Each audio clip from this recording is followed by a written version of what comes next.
Hey, how's it going?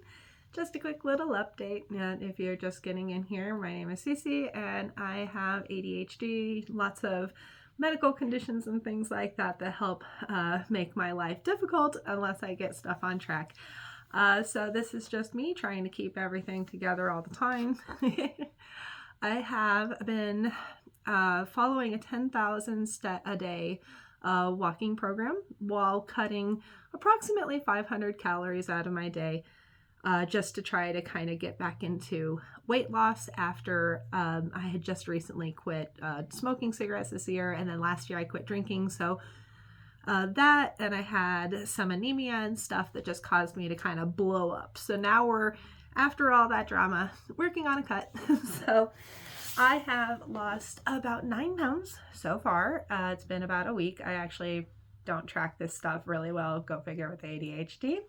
Um, it's actually been a lot easier for me to keep up. I have a couple times this week had to take a walk at like 8 o'clock at night around the neighborhood to get my last 5,000 steps, just because the work days, it was more driving, more sitting in one place than lots of walking around. So I just didn't get as many steps in during my work day, and I just had to fit it in at the end.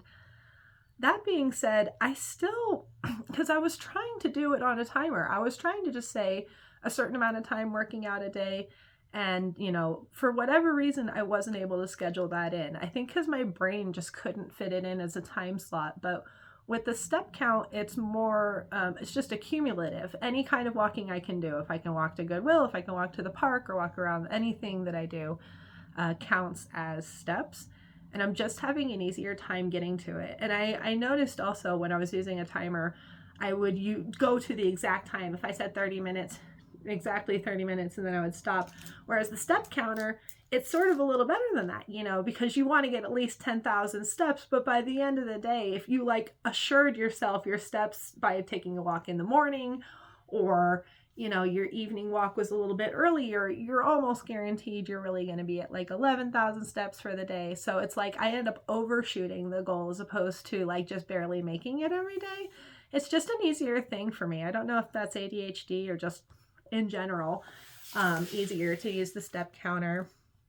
Also, I've still been following my up to a 5 for eating a meal, 3 for a snack, and trying to only eat when my stomach is a 0. But because this is a cut, and because I also get tired when I eat food, so and then I also snack endlessly, so I have these 3 symptoms that kind of pile up on me. And so I wake up in the morning, I have my tea, sometimes I'll have amino acids and creatine, or whatever I'm having, but otherwise I really don't eat calories until lunch, which for me is the same as somebody saying stop eating at 7 p.m. if you're going to be up until 10, 11 o'clock at night. I'm going to go to bed starving, I'm going to have horrible sleep, I'm going to wake up tired. So for me, it's better to do that fasting in the morning, because if I were to eat anyway, it would make me groggy all day and weighed down. It's going to make it harder for me to work out. I'm just less likely to get my things done, because my favorite things to do are yoga and things that are just really good to have an empty stomach for. So I do my first half of the day fasted. Then I have lunch, of course, and sometimes it's early.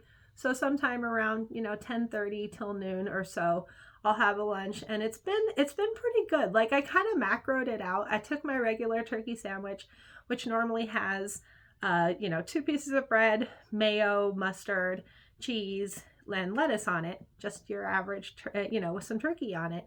And I took it down to just turkey, lettuce, and mustard, which honestly tastes pretty good for me, and it takes those calories and macros way, way, way down. It turns it into a much smaller lunch calorie-wise, but it's still pretty filling, lots of protein. I'm eating carbs, everything's fine. And then after that, I've been having a nice dinner that probably has somewhere around 600 or so calories at least in it. I've been having steak, I've been eating rice, I've been eating potatoes, maybe on the lighter side. We had tacos and I turned mine into a taco salad, but I had sour cream on it. I had the salsa. I had double the meat in my bowl because I wanted it to be good. So probably just save myself like 140 calories. The only other thing that I've been adding that I really haven't mentioned too is I've been adding a dessert every night. And it's been a little difficult because it hits my snack button once I start eating things that are like on my triggered food list. Suddenly I'll want to eat other food, or I'll want to eat like the entire box of it. So I've been tempting myself with treats without going overboard. I made myself some slightly more macro friendly Rice Krispie treats. Kind of added some more Rice Krispies to it, made it like a third bigger than it would have been with extra butter and stuff like that, which I could tweak differently and make even more macro friendly. But it turned out to be like $130 grams or calories, excuse me, per square, which is actually quite good. So especially like if I had just only cut out my taco shells, that's like 140 calories covered. Now I can have a Rice Krispie treat, chocolate topped with dark chocolate and everything. It was great. But then I went to the store and I saw, sorry about the toes, my favorite treat for Easter time, which is coming up, the Cadbury double chocolate cream eggs. And I almost lost it because that's one of my foods. I see them once a year. I usually buy like 2 4-packs of them, and I definitely down the whole 4-pack in a day when I'm eating them. And that just goes along with what my usual dailies are like. Well, those actually, I looked at the back because I was ready to just say not this year, and they're only 160 calories each. You know, turns out the problem the whole time was just eating the entire sleeve of them. So I incorporated those into my daily dessert routine too. And so while I'm making my cuts through the day in the morning, every single night I am having a dessert. I'm having kind of a later dinner just because that's been our schedule. We're sort of eating like 8 or 9 o'clock at night. And then I have my dinner, you know, probably around like 9:30, sometimes even, or a dessert, sometimes around like 9:30 or 10. I'm probably getting somewhere around 850, 950 calories in the evening, but that's perfect for me. It puts me to sleep. I sleep like a baby. I wake up at 5 o'clock. I'm a little bit hungry feeling, I guess, but not really. As soon as I start drinking my fluids and my tea again, I'm ready to go. I'm ready to work out. I feel energized all day. And yeah, I've lost like 10 pounds so far on my cut. Well, like 9. Close enough. The other thing I wanted to mention too is if you are doing a walking program and it hasn't been working for you, it's very, very possible that what's going on is your posture is off. I noticed that if I don't walk with, you know, my abs lifted and tucked, and I try to, I've been working on my scoliosis, I try not to like lean as much as I usually do when I stand, or even when I walk. I'll try to like, my left hip is slightly lower, so I'll try to kind of like lift it a little bit while I'm walking and just kind of like just feel my body like working the right way, and that's kind of been helping.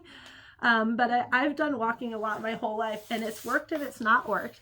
And I've noticed that when it does work, it's because I'm just really, really working on holding that higher posture the whole time.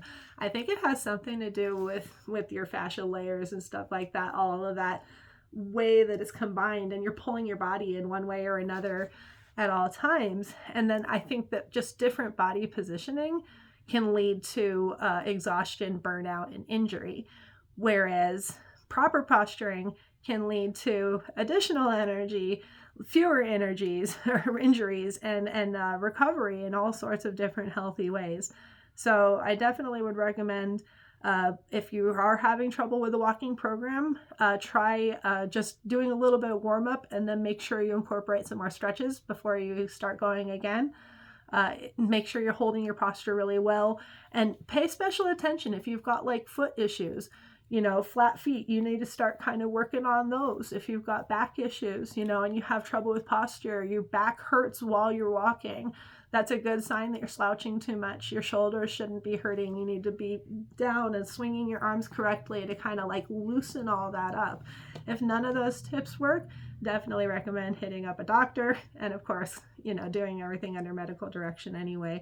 or maybe a personal trainer, physical therapist, someone to help you get through those comorbidities that are probably the only reason keeping your walking program from helping you lose weight.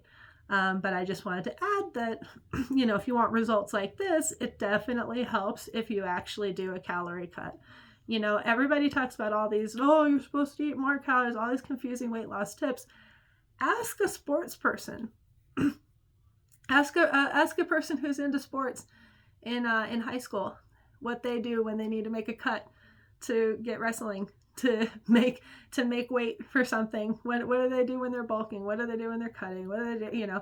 It's always going to include some kind of deficit in calories, and usually they include some kind of cardio. I'm dropping like a stone. Cheers to that, guys.